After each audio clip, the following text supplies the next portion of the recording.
It's the Opperman Report. And now, here is investigator Ed Opperman. Okay, welcome to the Opperman Report. I'm your host, private investigator Ed Opperman. You could find me at Opperman Investigations and Digital Forensic Consulting if you just email me directly at oppermaninvestigations@gmail.com.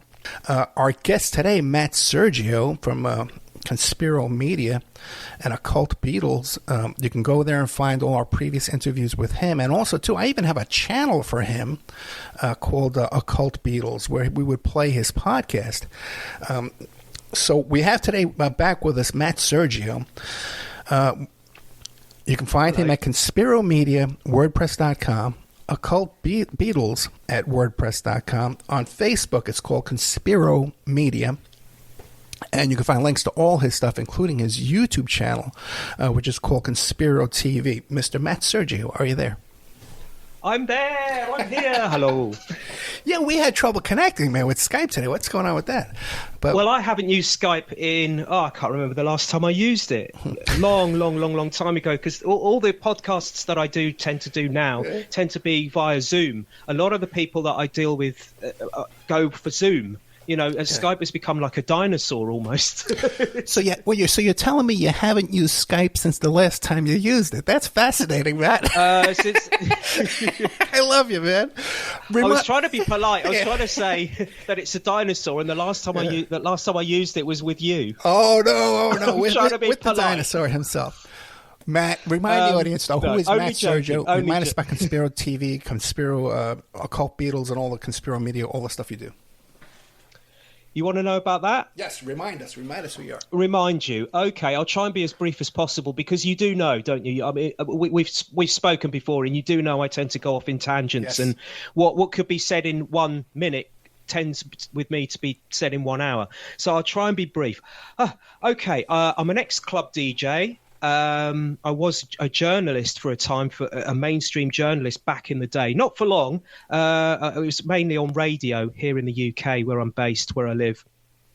And I've been involved. I was a club DJ from when I left school, when I was 16, 17, up until about 10 years ago, when I decided to just stop doing it for various reasons, although I am tempted to go back into it. I also do radio as well, radio shows, music-based shows, none of this kind of conspiratorial or occult stuff, although sometimes I do veer off into it when I do shows, radio shows. Even on the mainstream, I'll kind of like throw in a few truth bombs, if you like, into the show. What happened was, when I started to get into the conspiratorial side of things, when I was interested in that, sort of around the 2000s, I began to look. It's only natural that I would, given that I've got a DJ background, a musical background. I started to look at the musical side of that, of the so-called alternative versions of history, and it ended up that interest ended up becoming a blog, which is Conspiro Media, which I think I started in 2011, 2012, and what Conspiro Media is now, what it's been since 2016, the focus of it has moved away from what it used to be, whereas I used to look at very topical news items to do with music and movies and TV. So I would look at, say, for example, what was topical in the charts, the music charts at the time, bands or acts like Rihanna, for example, or Nicki Minaj, that kind of thing. I would also look at other eras as well, like the Rolling Stones and the Beatles and all of the rest of that kind of thing. But it got to the point where I was getting really bored of doing that, because how many times can you write an article where you say, oh, look, here's Britney Spears with a hand over her eye. Here's another pop video with Katy Perry and, Egyptian symbolism and all of that kind of thing. It got boring. There was nothing. It didn't interest me. It's not my kind of what interests me as a person. It's not what it doesn't drive any passion in me. I'm not really interested in Rihanna's music or Britney Spears music. I like 60s. I like all kinds of music, to be honest, from all eras, including today's music. But I'm not really into the poppy side of things like Rihanna and Britney Spears. So I got to the point in 2016 where I was looking more and more at the 1960s counterculture, the so-called counterculture era. but from a UK perspective. And part of this was inspired by the work of Dave McGowan and his look at the Laurel Canyon scene and his book Weird Scenes Inside the Canyon. I read that book, I listened to his interviews with, and read his articles online. And I got to the point, there was also a DVD I watched about Paul McCartney and the counterculture, which has never been made available on TV or streaming services. It's only available on DVD. And I've got it right next to me, actually. I'll just read you the title. Where is it? I said I had it right next to me, but I don't. Okay, I won't read you the title of it.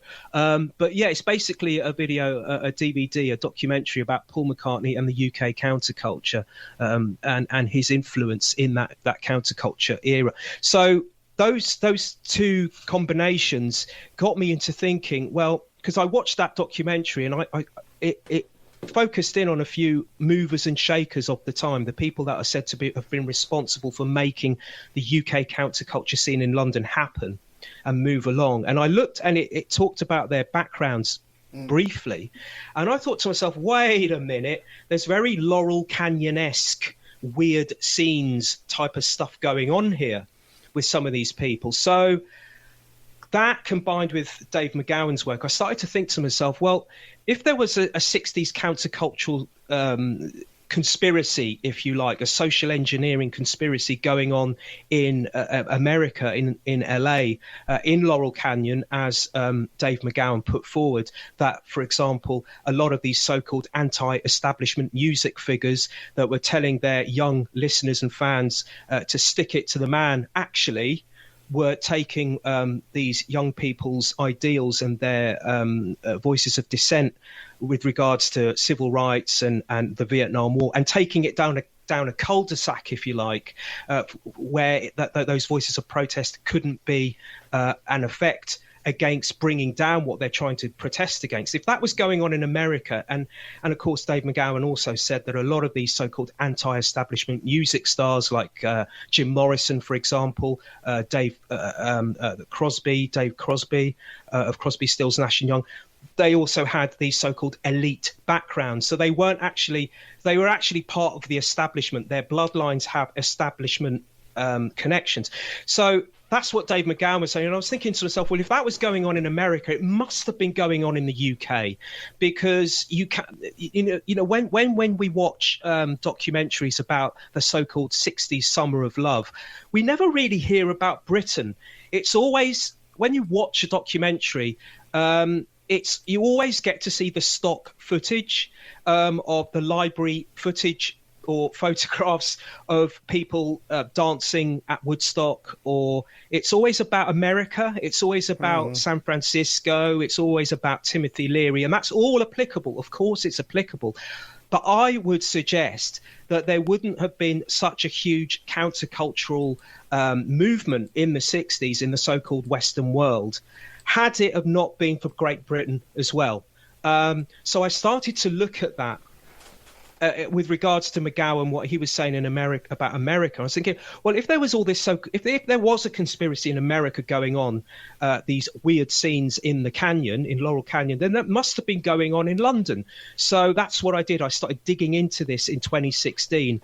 And from 2016 onwards, if you look at my site, Conspiro Media, much of the focus has been on the UK counterculture of 1960s Britain, 1960s London. And I've been working on this since then, documenting all my research, reading mountains of books, the odd podcast, the odd article, the odd interview with people such as yourself.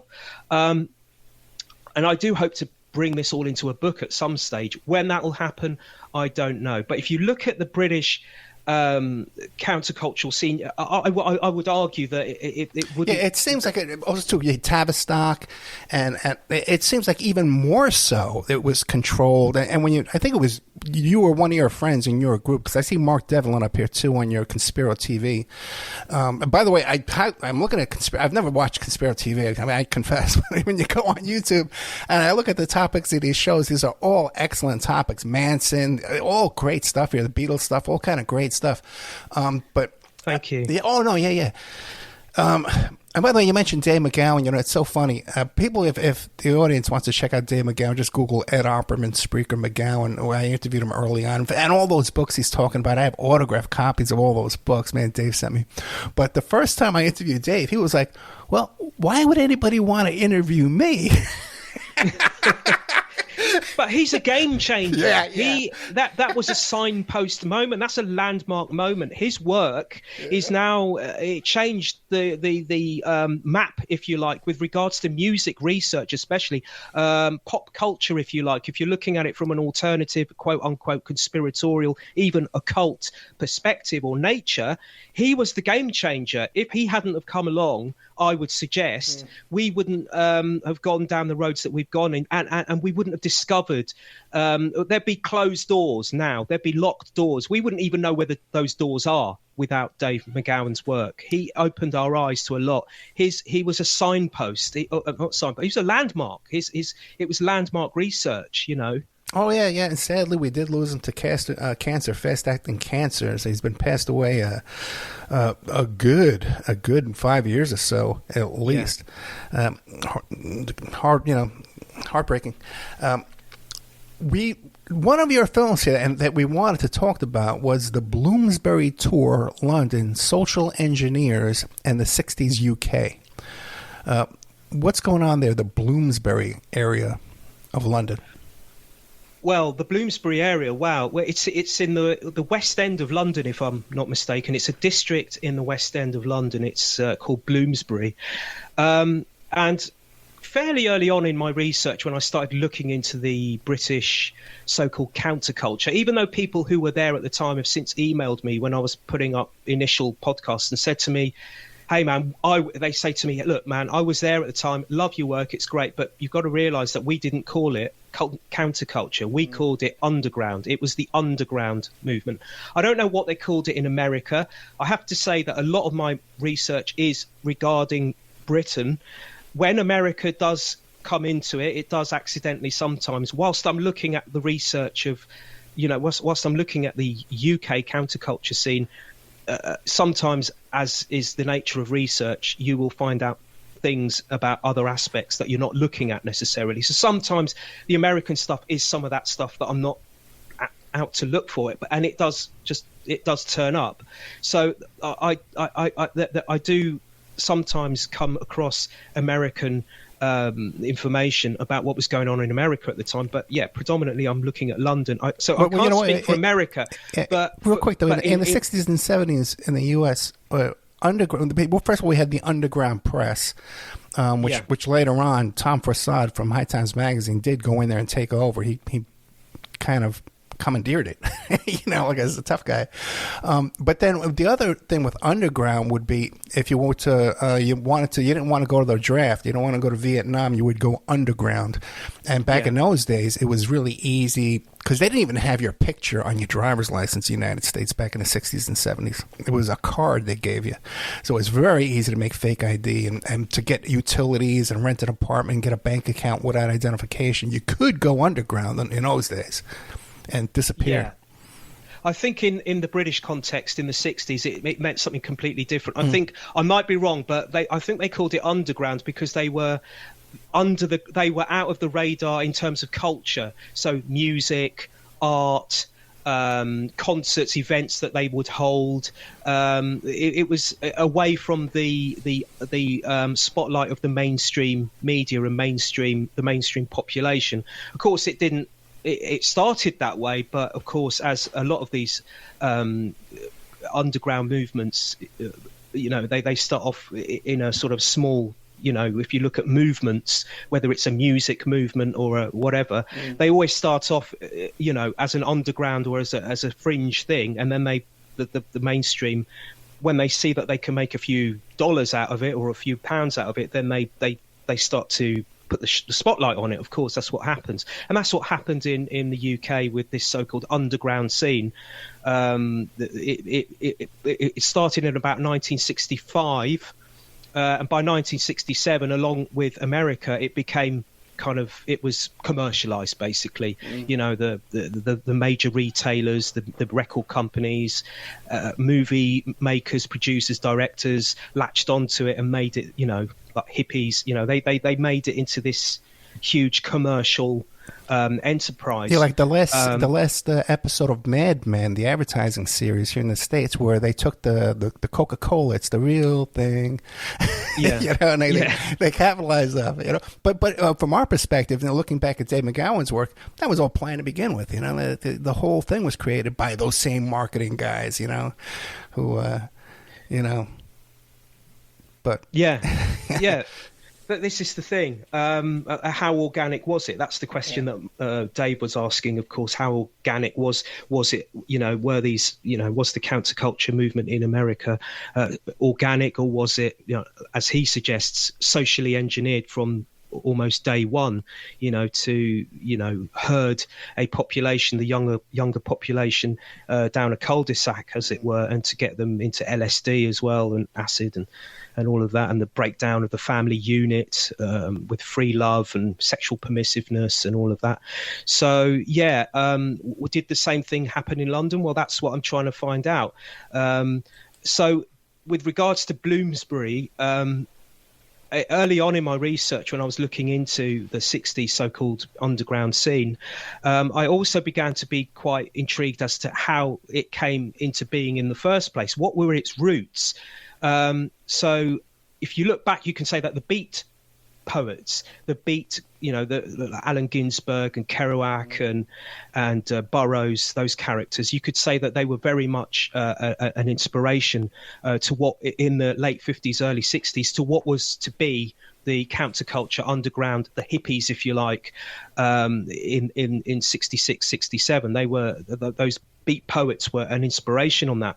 But I've looked further back to the early part of the 20th century, and again, I'm talking about the UK here. Hey, can I interrupt you for 1 second, because you mentioned Allen Ginsberg, who I've met, by the way. I've met Allen Ginsberg down at Yippie headquarters, but he was notorious later on in his life for being a pederast, for being a But according to A.J. Weberman, who was the Yippie, he wrote the book Coup d'Etat in America, and he's one of the big shot Yippies over there. He's still around today. He was head of the Jewish Defense Organization. He was in an apartment with Ginsberg and George Soros. And according to A.J. Weberman, and he knew Lenin, he knew Maypang, he knew Yoko, he knew all these guys, you know. He was in an apartment with Ginsberg and George Soros, and Ginsberg gave oral sex to George Soros. Okay, man. Why doesn't that surprise me? Nothing surprises me anymore. Do you know what I mean? Tell Dave McGowan to tell that story. Okay, Dave McGowan to tell you that one. Well, apparently what Ginsberg liked to do was to take his clothes off and walk around in public. I don't know if you know this story. I can't remember who recited this story. But apparently this is early on in the Beatles' success. This would have been around 63, 64.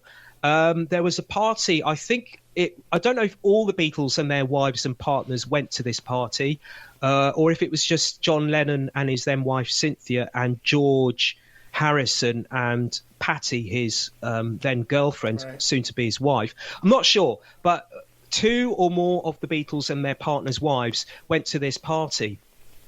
And I can't remember the exact details of it, but apparently Allen Ginsberg walked in stark naked. Just this cocktail party. I think it was like a cocktail party, and in walks Ginsberg and takes all his clothes off, completely naked, standing next to John Lennon, I think it was. And I think John Lennon said to him, aren't you getting a bit cold? Don't you think you should put a coat on? They weren't too happy with him because they were with their wives / partners. But he had a tendency to do that. I don't know what his game was. I don't know if he was looking to shock everyone in the room, or whether he was looking for or whether he thought he was turning up to some kind of mass orgy or something. I really don't know. But apparently, from what I understand, this was a cocktail party. So, Yeah. Oh, very interesting. And we were talking off the air about the new film called A Lost Week and a Love Story with May Pang. That just came. In fact, it's not out yet. October 13th, it's coming out. You can get it streaming online. Excellent film, and it really fleshes out all the stuff of their relationship and their time together, their time with Phil Spector, with Terry Melcher comes up quite a bit in the story, and the film itself is very open about Yoko, but when I interviewed May, she was not. Okay, she was not as open as the film was. I had hoped after seeing the film, but I would recommend that film to anybody who's interested in Matt Sergiou and his work to check out that film as well. Did she mention the hypnotism? Yes, we talked about the hypnotism. It's in the film more, but we talked about the hypnotism, but she was nervous. Yeah. It's up on my Patreon if anybody wants to go there right now. Yeah. I'm surprised she called it The Lost Weekend, because in past days, over the decades, whenever she's spoken in interviews, she's always, because it was John Lennon that came up with this term, The Lost Weekend, right, as though to insinuate because basically John Lennon has always gave us the official John and Yoko story, and since he passed away, since he died, was killed, Yoko Ono has perpetuated this official John and Yoko story, hasn't she? They have their own version of history, which has been contested by many, many, many people who knew them and that were there at the time. The John and Yoko story basically is a love story, isn't it? It's very romantic. Whereas if you ask people who are connected to them, that we get an opposite side of events. And May Pang is one of those that said that and done that in public, said that. So the thing is, the Lost Weekend, this term, is a term that was given by John Lennon as though to suggest that when Yoko Ono kicked him out of his house and they split for 18 months or so, that he went into a period of a lost weekend. Lost weekend meaning, of course, to him, or as he wanted us to believe in this official narrative, that he was lost. Without Yoko, he couldn't operate. He went into a whirlwind of drugs and booze and uncontrollable rages and manic depression and confusion and all of that mental anguish. But May Pang has always said, well, no, it wasn't actually a lost weekend. It wasn't lost at all, because he did a lot of stuff when he was with me. He recorded a #1 hit with David Bowie. He recorded Fame. He recorded a hit with Elton John. He recorded 1 or 2 really good albums. He got back with Paul McCartney and there was talk of a reunion. There was all this stuff going on. He produced Harry Nilsson's album. Reunited with Julian, I think we were sent off reunited with his estranged son Julian from his first marriage. Right. So I'm quite surprised. Oh, did I lose you? Gone with that title, Lost Weekend, because I think it as not actually being true. So I don't know why she done that. Well, you know what? I don't think she had that much control over the title. But a couple of things that came out too is that they would meet up for 5 years after the big breakup, after he went back with Yoko. Okay. You knew that? Yeah, I didn't know that. Yeah. That was something there. And also too, we talk about some people who try and stand up to Yoko. I had a fellow booked to come on my show. He wound up in jail before he could come on the show. Had a beef with Yoko. So I don't blame people for being nervous. Yeah.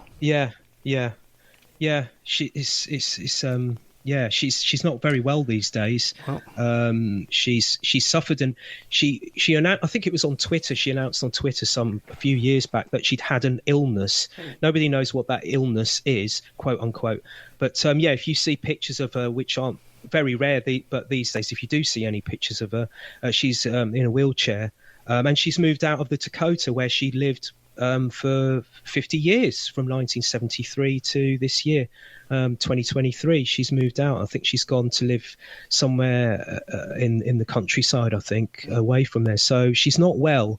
I think she's 90 this year, wasn't she? She was born in 1933. So, but even at that stage, people are still scared of her, Well, they got a big machine. So what we only got about 30 minutes left. What can you tell us about this Bloomsbury tour? Oh my goodness, in 30 minutes. Okay. Right, second gear, third, fourth. Vroom. Right, okay. So the Bloomsbury area is a district in the west of London. As I was saying before, I've been looking at the 60s so-called counterculture of the UK and London, and I was looking for its roots, if you like. So we got the beat poets of the late 50s, early 60s, who were very, very, very influential on what was to become the counterculture of the 60s in 66, 67, and a little bit after that.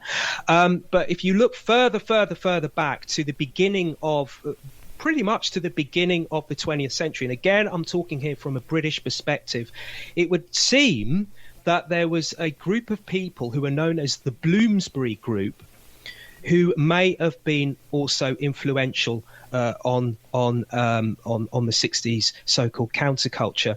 Now, at the beginning of this year, at the beginning of 2023, I went on a short city break to London. It's about 2 hours drive from where I live, and I booked a hotel. And I booked the hotel, and I didn't realise until after I booked it, when I actually got to London, that I'd actually booked it in Bloomsbury, this district in the west of London. And I thought, interesting, because that I didn't do it deliberately, but it was on my radar, so to speak, in my head. I'd been thinking about this Bloomsbury group, this group of poets, artists, writers who used to meet, and they used to meet in Bloomsbury, hence why they were called the Bloomsbury Group. But yeah, so I took a walk around Bloomsbury, and I noticed that there were a lot of buildings where a lot of prominent English people used to live or work, and it got my juices flowing, my creative it inspired me, if you like, to look closer into it. So we returned to London a month or two later, and we stayed at the same hotel, and I took I'd done some research in the meantime, bought some books on this Bloomsbury Group and looked into them and their backgrounds, and I decided to make a video. So I went out and I took some video shots on my phone of various locations around the Bloomsbury area. Then when I got home, I made it into a video, a presentation, and it's now on my YouTube page. Yeah, and it's, I think you said earlier, it's called The Bloomsbury Tour London, Social Engineers and the 60s UK Counterculture. And basically, it's like a street tour. And yeah, so basically the Bloomsbury Group, they were a group of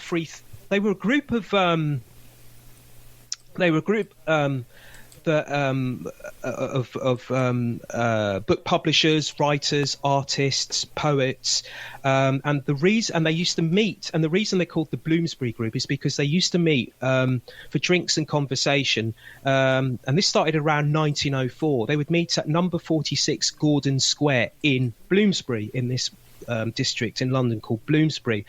And this house where they used to meet was where Virginia Woolf lived for a time, the author Virginia Woolf, and she was one of the main members of this Bloomsbury Group.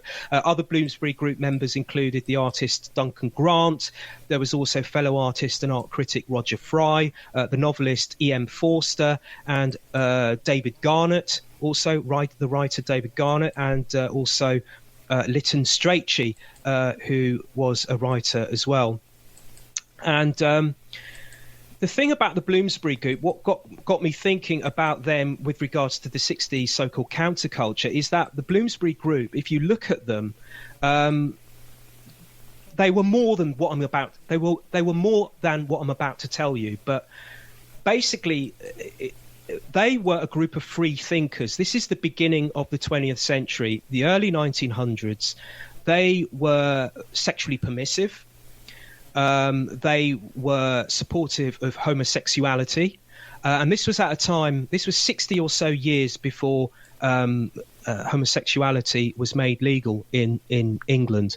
So at this time, if you were homosexual, you had to hide it, because there was the chance that it would ruin your, the reputation of being found to be gay would mean the end of your career. It would mean, your family life being destroyed, and prison. You could go to jail if you were a homosexual man, and you could go to jail for this. So they were. They were open about homosexuality in the early 1900s. And yeah, they had this kind of sexually permissive thing going on. So yeah, it's like some commentators mainstream commentators who've looked at the Bloomsbury Group have suggested that they were like a precursor to what went on in the 1960s, that this little group of people were a smaller version of what would take over the so-called Western world in the so-called Summer of Love. Just to give you an example of how permissive these guys were, they were permissive amongst each other.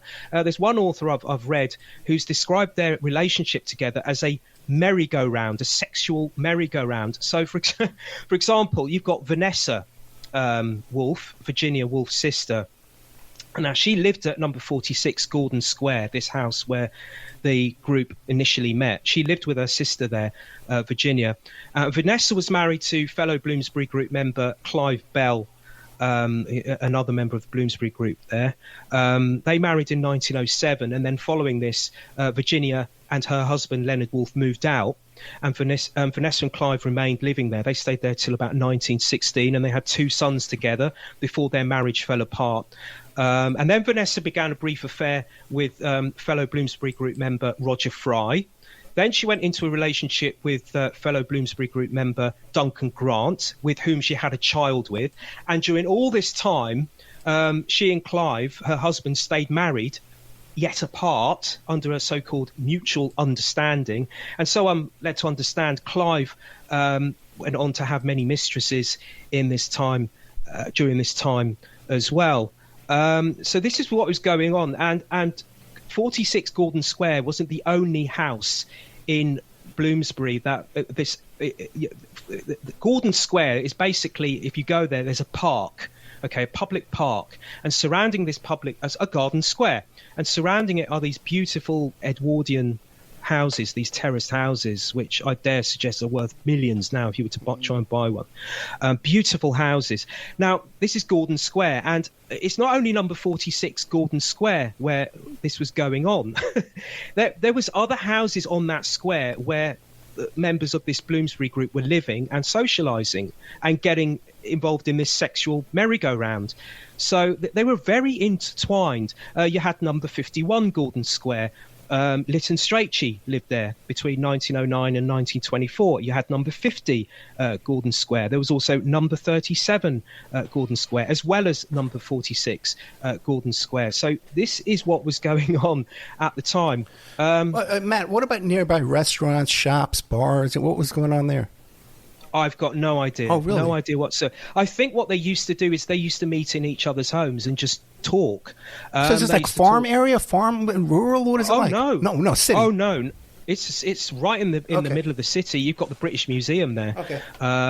This is, it's the West End of London. This is like the most expensive part of London. Very much a city. I've got a quote here from Virginia Woolf from her memoirs, Moments of Being, and this is what she says about homosexuality and her attitude and the Bloomsbury Group's attitude to homosexuality. She says, "So there was nothing that one could not say, nothing that one could not do at 46 Gordon Square. It was, I think, a great advance in civilization. It may be true that the loves of buggers are not, or at least if one of the is of the other persuasion, of enthralling or paramount importance. But the fact that they can be mentioned openly leads to the fact that no one minds if they are practiced privately. Thus, many customs and beliefs were revised. Indeed, the future of Bloomsbury was to prove that many variations can be played on the theme of sex." Now, to tie this in, again, keeping it within the framework of sexual permissiveness pre-60s, and possible signs that there is a Laurel Canyon-esque thing going on here. And what I mean by that is, what are the backgrounds of these Bloomsbury groupers? Do they have nefarious backgrounds? There's another prominent member of the Bloomsbury Group, and I think you might have heard of him. His name is John Maynard Keynes. He was born in 1883. He's been described as one of the most influential economists of the 20th century. Indeed, there's a brand of economics that he devised, if you like, he invented, if you want to say that, if you want to describe it like that, called Keynesian economics, which is applicable to this very day. During the First World War, he worked at the Treasury, which is the UK government's economic and finance ministry, and did so again during the Second World War on the request of the UK's Chancellor of the Exchequer, in other words, the UK's finance minister. When the UK government went for a loan from the US government after the end of the Second World War, Keynes actually led the British delegation to Washington to get this. Let me ask you for 1 second, because people here in the States would know this as Keynesian. It's pronounced Keynes here, Keynes, and Keynesian economics, which is basically the origin of welfare. Am I correct? Or right? Yeah. In a roundabout way. Economics is definitely not finance and all that kind of stuff. My eyelids tend to sort of get really heavy at that point. I'm just terrible at that sort of thing. But I mean, it might interest you to know. I don't know if you know this, but yeah, it's called Keynesian economics. But his name is actually. It looks like it's Keynes, but you pronounce his name Keynes. I've always said Keynes. I know. You know what? Probably because I read it before I heard it. You know. Yeah. Very interesting. Same here. Same here. If you're looking for nefarious connections, some might say that Keynesian economics isn't nefarious in itself, but he was also a significant founding father of the IMF. The International Monetary Fund, and also the World Bank, which were both created in 1944, if I'm not mistaken. So here we have a group of so-called free thinkers who are artists who live this permissive lifestyle. So if you look at it on that kind of level, if you don't know about their backgrounds, if you don't know about the IMF and the World Bank and all of that kind of thing, if you're thinking the Bloomsbury Group and free thinking and art and poetry, you might think to yourself, oh, what a lovely bunch of guys, they're so, it's just so beautiful, man. But then when you actually look at their backgrounds, they've got these links that go to the IMF and all the rest of it. John Maynard Keynes was he was on this merry-go-round as well. Now, he was married. He was married to a Russian ballerina, I think, but he was actually homosexual. He was involved in this sexual so-called merry-go-round within the Bloomsbury Group.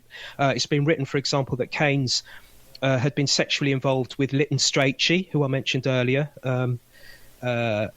He was involved with him. Also, his brother James, he was involved with James Strachey as well.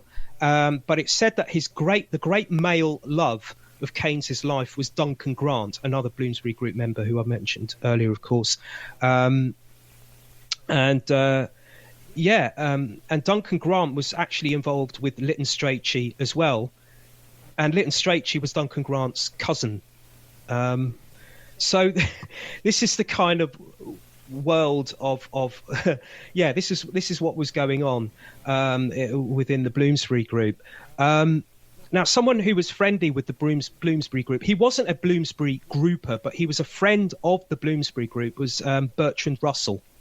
Oh, really? Now, yeah, he was, as just in case no one knows who he was, he died, I think, in 1970, or 69 or 70. He was a British philosopher, mathematician, writer. Said to be, he's put on a pedestal, isn't he? Like this great thinker of his generation, of his time, this great mind, this wonderful man. But if you look into his background, you might think differently. Now he had a flat in Bloomsbury. He actually had an apartment in Bloomsbury, and if you look at my video, you'll see that I actually go to this building. It's called Russell Chambers. The building itself is called Russell Chambers, and it's just about a 1 or 2 minute walk away from the British Museum. Now, Bertrand Russell does connect to the 60s so-called counterculture in the UK, whether deliberately or not, whether consciously or not, he does, because Bertrand Russell was the founder, or one of the main founders, the main founding fathers of the Campaign for Nuclear Disarmament, otherwise known as the CND.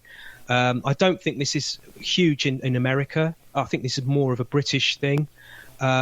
This came about in the late 1950s. I think it was 58 or 59. I might be wrong, but sometime around then. So this is in the midst of the so-called, or within the the atmosphere, if you like, of the so-called Cold War. Basically, the Campaign for Nuclear Disarmament was an organisation which was put together to protest against against nuclear weapons, to get Russia and the Soviet Union and America and Britain and all the other so-called Western countries of Western Europe to stop making nuclear weapons and to come to some kind of agreement with each other. That's what it was about. It was protesting against nuclear proliferation, if you like. Now, if you look at the CND, even if you've never heard of the CND, you will know their logo, by the way. Okay, and this will link us to the 60s counterculture again. This is just one of the links. Their logo is what you might call the peace sign. That was it was known as the CND logo. It still is. The CND is still with us, but it got co-opted, if you like, or it got adopted and used, and is now used as a peace sign. So that in itself was used in the 60s, wasn't it, by so-called hippies and the so-called Summer of Love, and when protesting against the Vietnam War, people would walk around with placards with this sign adorned on the placard. Another way in which the CND was very much an influence on the UK 60s counterculture is that a lot of the people that were involved at the time in CND would later become the hippies, the so-called hippies. So this is pre-hippie 60s, late 50s, very early 60s Britain, okay? This is pre-hippie. Basically, what a lot of the people who... There were people who were involved in the UK so-called counterculture who look back on those days in the CND. And basically what they say about the CND is it was hugely popular. They used to hold marches in the late 50s, early 60s called the Aldermaston Marches, where they would march, I think, if I'm not mistaken, they would march from London. This would happen on Easter holidays. They would march from London to the village of Aldermaston, where the Atomic Weapons Research Establishment was based. And they would do this once a year around or on Easter. And tens and tens and tens and tens of thousands of people joined the CND. Now, what people within the countercultural scene have said in reflection is what the CND became, whether on purpose or not, whether deliberately or not, was it was the catalyst for what would become the hippie, because the CND attracted a cross-section of the British population. You had mums and dads, priests, people in the clergy, grandmothers, grandfathers. Well, then CND, was it ban the bomb? Was it a peace movement? It was a ban the bomb. It was basically a ban the bomb. Yeah, okay. The Campaign for Nuclear Disarmament, CND. So there was this cross-section of people that all mixed together, but mixed in with these mums and dads and grandfathers and what have you were also beatniks, what you would then now call, or what was called at the time, the beatniks. People from the left field of society, people who are on the outskirts of mainstream society, beatniks, that kind of thing. So basically, bohemians, if you like. Ginsberg came out of the beat movement in the United States, at least. Yeah, exactly. So these, people in Britain who were switched on to Ginsberg and into the folk music scene, which was very much part of the early 60s protest scene against nuclear disarmament in Britain. They would sing songs about it. That was all. It's all mixed. People in Britain who were into Ginsberg and all of that. You could they were the beatniks, and so you had these beatniks and all these various so-called bohemians that were mixing together within the CND, meeting at these marches, and they suddenly met each other. Because this was pre-internet days, of course, so there wasn't a social network, as it were. So if you were a beatnik living in a village in England, and there was another guy who had similar views to you living in, say, in a city like Birmingham or Manchester, you're not going to meet each other. So this became a catalyst, a meeting place for all these like-minded people on the peripheries of society who were looking down at the establishment, as it were, and they began to meet. And it was a breeding ground, if you like, for what would later become the underground movement of 60s London, the hippie movement, if you want to call it that, the counterculture. Now, one of those who was very, very much involved with the CND was a guy by the name of John Hopkins, or known to his friends and close associates, John Hoppy Hopkins. And again, we're going into the realms here of kind of Laurel Canyon-esque type things. If you ask anybody who was, and I would say this with some surety, I would say if you ask anybody, just about anybody who was involved, like movers and shakers within the 60s countercultural scene of London, they will tell you that the main driving force, the leader of the 60s counterculture movement of London, aka Britain, was John Hoppy Hopkins. He was the guy who made things happen. He was the guy who was the flag wave bearer. So all the events that took place in London, such as the Free School movement, IT, International Times, which was said to be Europe's first underground newspaper, he was the instigator of that. He made it happen. There were other people involved with it, obviously, of course, teams of writers and editors and all the rest of it, but reporters. But yeah, he was the instigator for all these things. Also, the event UFO, which was a weekly event where people could go and listen to countercultural music, psychedelic music, light shows, that kind of thing. This was a weekly event in London. He was the instigator of that. He was also the instigator of the 14-hour Technicolor Dream, which was this huge, like, rave. It was like a rave before raves happened in the 80s and 90s. Again, a countercultural psychedelic event where the music acts, liquid lights, all that kind of thing. It was going on in the States as well. So he was the main mover and shaker, the de facto leader of this movement. Now, if you look at his background, so here we have this guy, Hoppy Hopkins, who's sticking it to the man, okay, anti-establishment supposedly. If you look at his background, his father was a naval engineer, okay, and he was educated, and Hoppy was educated at Cambridge University.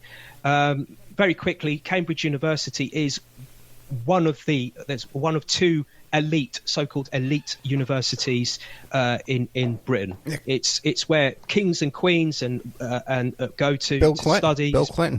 Bill Clinton, prime ministers, presidents from around the world, barons, earls, you name it. It's Cambridge and Oxford universities are the two so-called elite universities. So here we have this guy who's sticking it to the man, who somehow got himself into Cambridge University, son of a naval engineer. Okay, then he left. When he left university, he went to work as a nuclear physicist at the British government's atomic energy research establishment in the village of Harwell in the county of Oxford in Britain. Right, okay. And we only got about 5 minutes left. Okay, so I'll round this off by saying that he was. The thing is, while he was working at Harwell, he went on a vacation, to communist Russia to go and take part or to see a communist youth rally. So, and apparently he went there in a 1936 funeral hearse. You can't make this stuff up. Now, how is it that a guy who is attached to a government agency, who is a nuclear scientist working for the British government, is allowed or somehow gets to go to communist Russia, to the Soviet Union, for this to go to this communist rally? I don't know how he managed how this happened, how it didn't get stopped in some way, shape or form. But apparently when he came back, what happened was he was debriefed by MI6, I think it was. It was MI5 or MI6 actually debriefed him about this. Because, what was he doing, going to, and apparently they offered him a job. MI6 offered, or MI5 or whoever was offered him a job, and according to his friends, he passed the offer down. Okay, believe that or not. Yeah, Clinton also went to Russia. Yeah, what is this all about? Yeah. And then he left, and this is very Laurel Canyon-esque. He left his job as a nuclear scientist. He went to London and became a freelance photographer working for the main newspapers and magazines of Britain as a photographer. And he was photographing the Beatles, the Stones, Bertrand Russell, William Burroughs, Martin Luther King. So here's a guy and he claims that he became a photographer after he graduated from university. His godfather gave him a camera. So he decided to teach himself from having no knowledge of how to use a camera apart from the basics. He self-taught himself how to use this camera to the point that he sent a photograph to a local newspaper. And the local newspaper put it up in their paper. And he thought to himself, gosh, I think I can become a photographer, like earn a living from this. So after leaving his job or getting pushed out of his nuclear physicist job, he goes to London, becomes a trainee for about a year or so. And then he goes freelance and ends up, would you believe, working in Fleet Street of London, which was at the time the main street in London where all the main newspapers are, all the main magazines, all the main newspapers are. Fancy that. This is very Laurel Canyon-esque. And then, so he goes from doing... So here he is. He's taking photographs of, the Beatles. He manages to get himself into this world where he's photographing all these famous people, these big names of the 60s. And then about a year or two after that, he becomes the de facto leader of the UK underground countercultural movement. So that, for me, is just one example. There are others, but that's just one example of a Laurel Canyon-esque kind of thing, Yeah, we got to check out Matt Sergio's YouTube page called Conspiro TV, and this one video we're talking about is the Bloomsbury tour. This is incredible stuff, Matt. We got to have you come back on more often, Matt. Okay, while Matt was talking, I was going to interject and tell him about how the music industry, many of these recording studios had military-industrial complex connections. And we talked about that. Yeah, I know. I went looking up the show and you were the guest. I was going to tell you about it. All right, so we're going to play some Matt Sergio marathons on our repeats on Spreaker this week. Matt Sergio, conspiromedia.wordpress.com, occultbeatles.wordpress.com. You go on Facebook and Conspiro Media, you have links to everything, all this stuff. If you can't remember, WordPress.com. Conspiro TV on YouTube. And Opperman Report Spreaker channel has a channel for Occult Beatles for some old material he did for us. Yeah. Great. And what do you want to leave us with? Real quick, 1 minute. Okay, real quick. Well, if you go take a look at that video, although I'm very happy to come back and continue this, you will see that the Bloomsbury Group also ties into eugenics. Oh, really? It also ties in, through Bertrand Russell, it ties into the London School of Economics. Again, I'm just London School of Economics, the Fabian Society, wow. And also the Tavistock Institute. In fact, the Tavistock Clinic began in Bloomsbury, in Tavistock Square in 1920, at number 51 Tavistock Square, next door to where Virginia Woolf lived. How do you feel about coming back tomorrow? I'll have you come back tomorrow same time? I'll check see what you can do. I'll check my schedule and see what I'm so doing. Have your people call my people. But the thing also, you talk about, these guys who become photographers, that's definitely an intelligence area where they are intelligence cover. And that guy who took the last picture of Mark David Chapman and John Lennon, I forget his name off the top of my head now. Goresh. Is it David Goresh? Right, there you go. He's dead now. We can talk about him. This character, I found out more recently, the first time he met Lennon, he was pretending to be a VCR repairman. When you hear the interviews with this guy, his dream was to become a cop. So he was working as a security officer. But after taking this one photograph, people like the Beach Boys and people like that wanted him to come and take pictures of them. He became a photographer. Interesting. And I've always been a little bit suspicious about Brian Wilson, his state of mind and connections to Manson and that whole crew too as well. And the guy that he was with, I can't remember his name. Terry Melcher. No, the guru that he was with for a while in the 80s. Oh, right, the psychiatrist, right. They put him in a sandbox. Very weird as weird can be. Matt, speaking of weird, Matt Sergio, conspiromedia.wordpress.com, Occult Beatles. Check out all this stuff, man. Great content, bro. We got to have you back more often, okay? But check your schedule. Get back to me. I will. Thank you very much. No, thank you, sir. Good night. Good night.